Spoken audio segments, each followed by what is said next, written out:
Équipé du plus grand centre commercial du pays. Les clés seront rendues avant la fin de l'année. Construction toujours à Conakry, mais cette fois le holà de l'ordre des architectes de Guinée qui, après l'effondrement de l'immeuble de Lambagny, exige le respect des normes. EDG, Électricité de Guinée, peine sous le poids des voleurs, des individus qui ont vidé l'huile des moteurs des transformateurs à Nongos, Sangoya et Kuntia. Voilà, madame, messieurs, encore une fois, bonsoir. Nous ouvrons cette édition par ce programme des funérailles du général de division Souris Doumbouya, grand chancelier des ordres nationaux, demain, vendredi 29 août 2014, dans la salle des congrès du Palais du Peuple. Programme, 8 heures, mise en place, Nouba, drapeau et troupes. Première section, une section de 30 hommes par corps. Armée de terre, armée de l'air, armée de mer, gendarmerie, police, protection civile, douane. 8h30, installation des invités. 9h, levée du corps à l'hôpital sino-guinéen de Kipé. 10h, arrivée et exposition du corps. 10h30, lecture de l'oraison funèbre. 10h45, symposium. 11h15, témoignage. Gouvernement, amis, collaborateurs et familles. 11h45, recueillement. 12h, départ pour la grande mosquée Faisal. 14h30, enterrement à Sangoya, domicile. Vous le savez, madame, monsieur, un immeuble de 4 étages s'est effondré le week-end dernier à Lambagny, faisant 2 morts. Comment cela a été possible? C'est pour répondre à cette question que le bureau de l'ordre des architectes a envoyé ce matin des experts sur les lieux. Les explications avec Tchernos Mandialo. Depuis l'effondrement du bâtiment à 4 étages dimanche dernier à Lambagny, lors de la tragédie. Je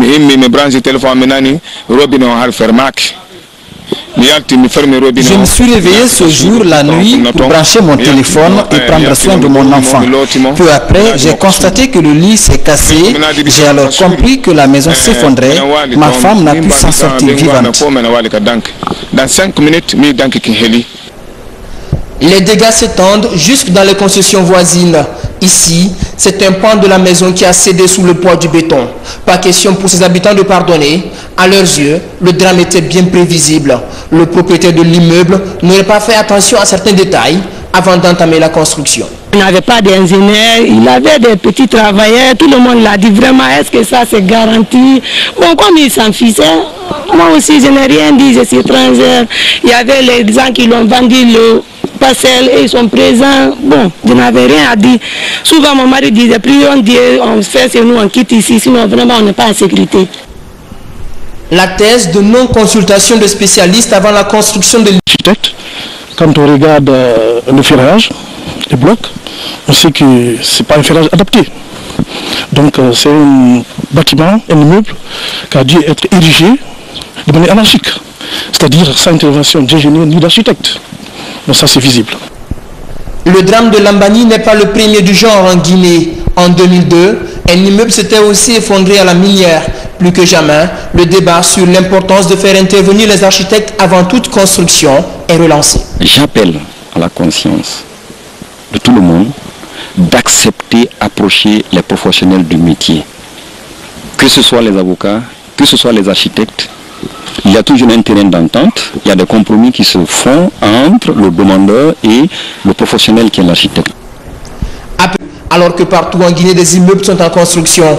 Dans une déclaration, les architectes réaffirment leur disponibilité afin de mieux organiser les actes de construction, de démolition et d'aménagement. Du monde, c'est à Kipé où s'esquisse dans l'espace la forme du plus grand centre. C'est un commentaire de Mamadou Alpha Baldé. La Guinée change et se modernise. Plusieurs chantiers sont en cours d'exécution dans le pays, à l'image du primat centre de contrôle du ministère de la Ville et de l'aménagement du territoire. Un hypermarché de 3000 m², 90 boutiques et une offre qui va couvrir tous les besoins quotidiens des Guinéens et des Guinéennes. Ça partira des boutiques de prêt-à-porter, au moins 6 points de restauration, agence de voyage, banque, pressing, labo photo. Et en plus, ici dans ce centre, on a une salle polyvalente de 900 m² avec une terrasse de 300 m² qui pourra accueillir des événements. Le Prima Center pourra compétir avec tous les grands. Les responsables de la CENI, la Commission électorale nationale indépendante, poursuivent les entretiens avec les acteurs politiques. Ce jeudi, les commissaires de la CENI ont rencontré les responsables de la société civile. Ils ont échangé sur les préparatifs des élections communales et communautaires. Makame Donzo, commentaire. C'est une rencontre de travail et d'échange avec les acteurs de la société civile. Au menu, la confirmation de la tenue des élections communales est prêt. À l'heure actuelle, de la communication entre les commissaires à l'intérieur des départements, le partage des responsabilités, la contribution requise des uns et des autres pour construire un bon processus, tout ceci est en place et fonctionnel. Dans la perspective des préparatifs, l'équipe de Bakary Fofana a présenté son rapport d'activité à la société civile afin de bénéficier de son la matière. La CENI n'a qu'à exécuter les pouvoirs que lui confère la loi. Dans cela, il n'y a pas un problème de consensus. Le comportement, le travail, les détails, les devoirs, les obligations, tout est défini dans les textes de loi. Il faut les faire, il faut les appliquer.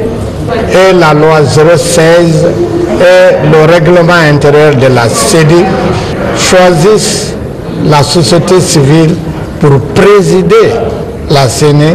Donc nous attendons de la société civile une grande contribution pour sensibiliser, pour nous aider à faire le choix des démembrements pour que, surtout en cette phase de préparation des élections locales, où le démembrement joue un très grand rôle.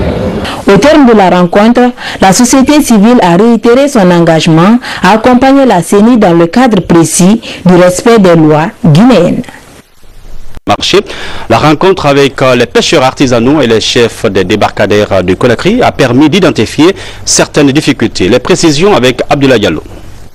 La pêche artisanale joue un rôle important dans la lutte contre l'insécurité alimentaire en Guinée.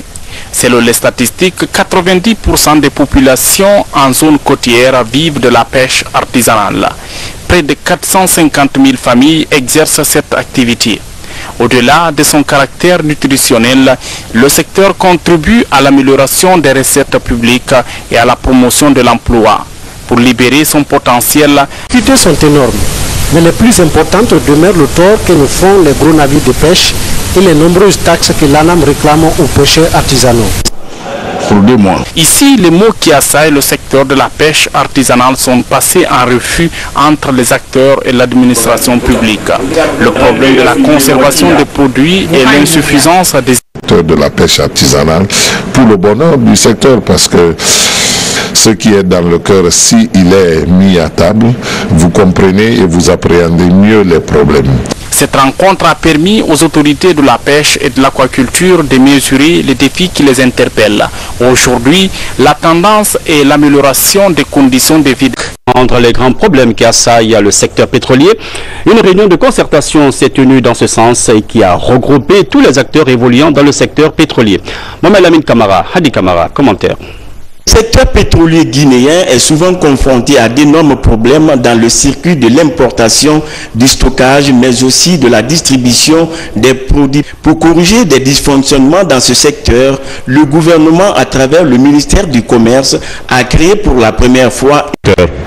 Mais avec cette bonne initiative de créer une direction nationale chargée rien que du secteur pétrolier, que le ministère du Commerce a bien voulu soutenir, nous sommes en train aujourd'hui d'éradiquer tous les maux liés à l'exercice de cette fonction. Avec les problèmes techniques rencontrés pendant le circuit.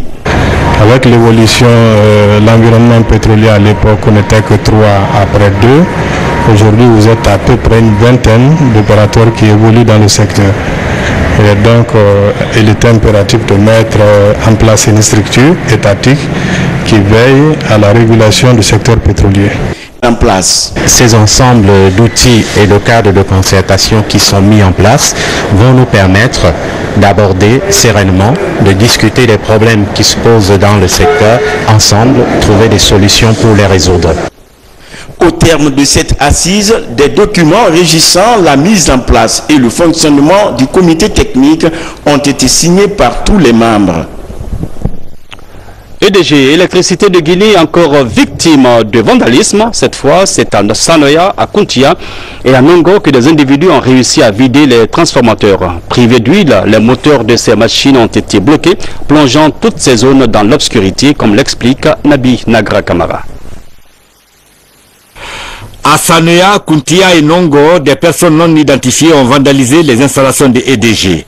Plusieurs postes de transport, des comportements qui ont affecté ces derniers temps la fourniture de courant dans ces zones périphériques de la capitale. Dans le transformateur, pendant que l'abri même a une porte en grille qui est fermée et cadenassée. Donc ils sont pas passés par la porte, ils sont passés par l'arrière pour faire ce vandalisme. Il y a au moins 600 familles qui sont branchées sur ce transformateur. Ça c'est arrivé maintenant il y a 2 semaines. Nous avons constaté que les gens mal intentionnés viennent casser les poteaux. Ils repèrent donc le fil de terre depuis le haut du poteau. Ils découpent, ils viennent casser le poteau en bas pour retirer ce câble de terre. Donc ça veut dire que la protection sur la ligne BT est complètement inexistante. Et c'est extrêmement dangereux. Ce n'est pas le seul cas. Il y a au moins des trentaines, quarantaines de cas comme ça sur le nouveau réseau. Ces vandalismes sur les installations de EDG compromettent les chances de survie de l'entreprise, accentuent l'insécurité dans la capitale et provoquent des désagréments au niveau de la population. On sabote le pays à travers ces faits comme ça, là. Parce que ça, c'est une mauvaise personne qui a fait ça. Ce n'est pas une bonne personne. Il n'a pas fait pour quelqu'un d'autre. Il a fait pour, n'est-ce pas, pour empêcher, pour embêter tout le monde. Nous sommes vraiment déçus. Parce que le transport qui est là, c'est le transport qui alimente depuis la nationale, à côté de l'usine textile, jusqu'au bras de mer de Kansoya. Nous avons formulé une plainte qu'on va déposer au niveau de la police et de la gendarmerie pour chercher les fauteurs. La direction générale de EDG aille à partir à Conakry. Et aussi encourager l'éducation civique dans les écoles.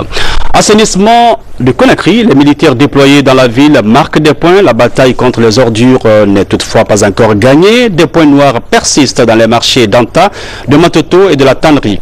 C'est aussi le constat fait par le ministre de l'administration du territoire et de la décentralisation. Mohamed Lamine Kamara, commentaire. La synergie d'action entre les acteurs en charge de la gestion des ordures et l'armée guinéenne pour rendre la ville de Conakry propre commence à faire des résultats. Aujourd'hui, plusieurs points noirs sont quasiment en cours de disparition.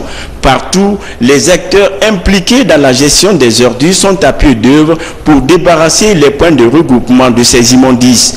À peine débarrassés de cette montagne d'ordures, le commerce et la circulation reprennent leur allure habituelle sur cette bretelle du marché d'Anta. C'est le même constat au marché de Matoto et de Tannerie. C'est la voiture qui viendra chaque fois chercher. Ils n'ont qu'à chercher une solution pour que Anta ne soit pas comme Anta d'hier. Parce qu'Anta d'aujourd'hui c'est très propre. De nouvelles stratégies sont envisagées pour la création des groupements d'intérêt économique pour la pérennisation des opérations. consiste à l'élimination des points noirs, au traitement des points de regroupement et aussi le ramassage continuel. C'est un programme qui s'étale jusqu'au dans cette fois-ci au niveau des ménages.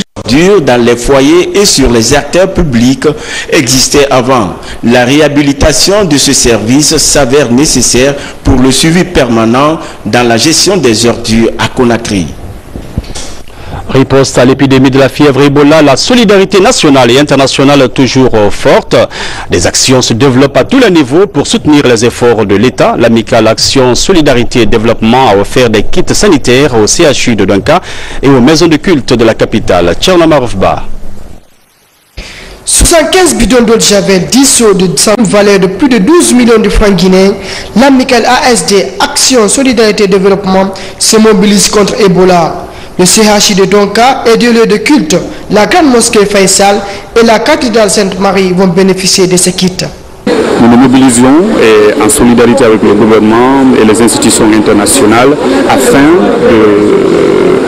de les aider dans la lutte contre Ebola. Donc cette journée contre Ebola consiste en une mobilisation de nos maigres ressources et nous avons acquis un peu de matériel. Vraiment, nous sommes très satisfaits.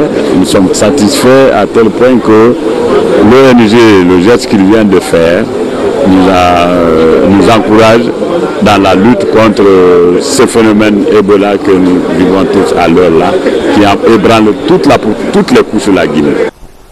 Composé d'une trentaine de jeunes banquiers pour la plus... Bref, des représentants des 3 pays de la Manoriva Union, la Guinée, la Sierra Leone et le Libéria, se sont retrouvés ce jeudi à Pamlap, à la frontière, pour évaluer le dispositif mis en place pour contrer l'épidémie de l'action des recommandations issues de la réunion des chefs d'État de la Manoriva Union, tenue à Conakry le 1er août dernier. Devant la fatalité, Fria, relève-toi, c'est le nom du projet que viennent de lancer les artistes. C'est à la faveur d'une conférence de presse que le projet a été présenté samedi à Conakry. Bernard Tanguino. Ils se mobilisent pour agir ensemble en faveur des populations de Fria. L'initiative est de ces jeunes promoteurs culturels ressortissants de la ville de La Lumine. En tant que Fria, si je ne me lève pas aujourd'hui avec les artistes, parce que c'est mes amis, parce que c'est mon milieu, pour dire à qui de droit, attention, si vous ne venez pas en aide à cette population, elle se meurt, un jour, l'histoire va. C'est le message d'alerte.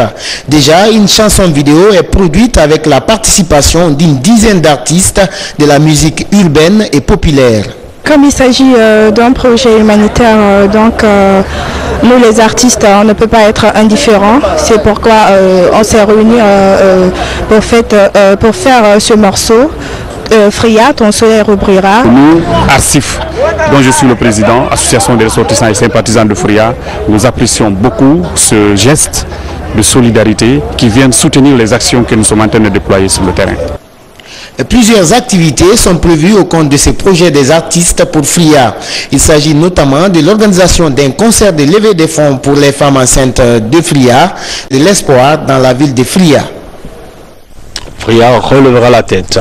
Les sites touristiques de la Haute-Guinée enfin répertoriés. C'est un travail réalisé patiemment mais obstinément par l'agence Mamadi Diané. C'est un travail mené en collaboration avec le ministère du Tourisme. C'est une véritable banque de données sur la savane guinéenne que propose ce répertoire. Hadja Ramatoulaye Touré. Promouvoir le tourisme guinéen, photo des dépliants et un CD sur les différentes régions parcourues.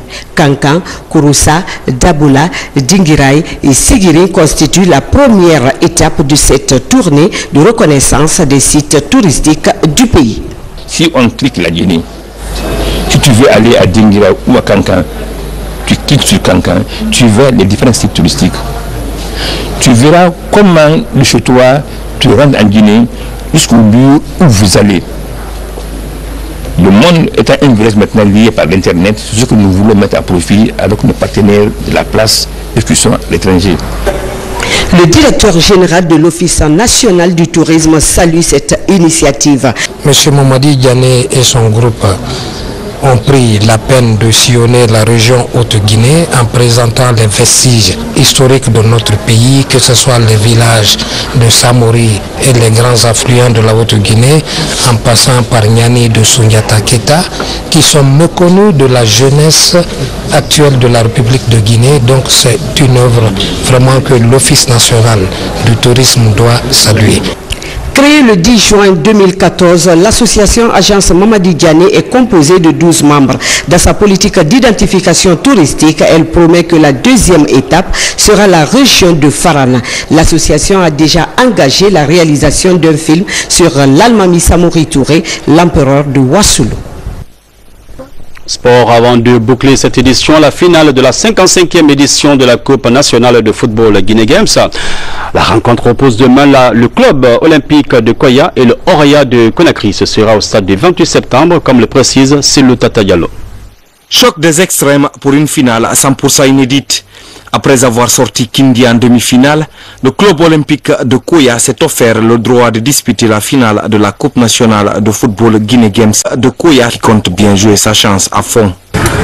C'est vrai, nous jouons avec une équipe de grosse pointure, mais le match n'est jamais joué sans les 90 minutes.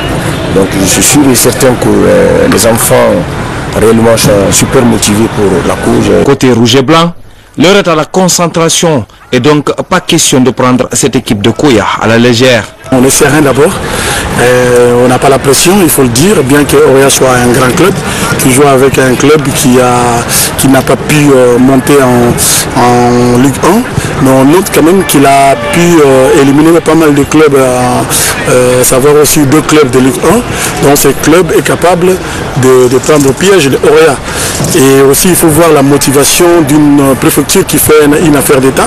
Après la perte de son titre de champion, le Orea mise désormais tout sur cette coupe pour non seulement sauver sa saison, mais aussi rester sur son projet sportif de 2013 à 2017. C'est la fin de cette édition conduite à la réalisation par Tcherno Marouf Ba. Ça a été un immense plaisir de vous servir. Merci de votre obligeante attention. À bientôt, Inch'Allah.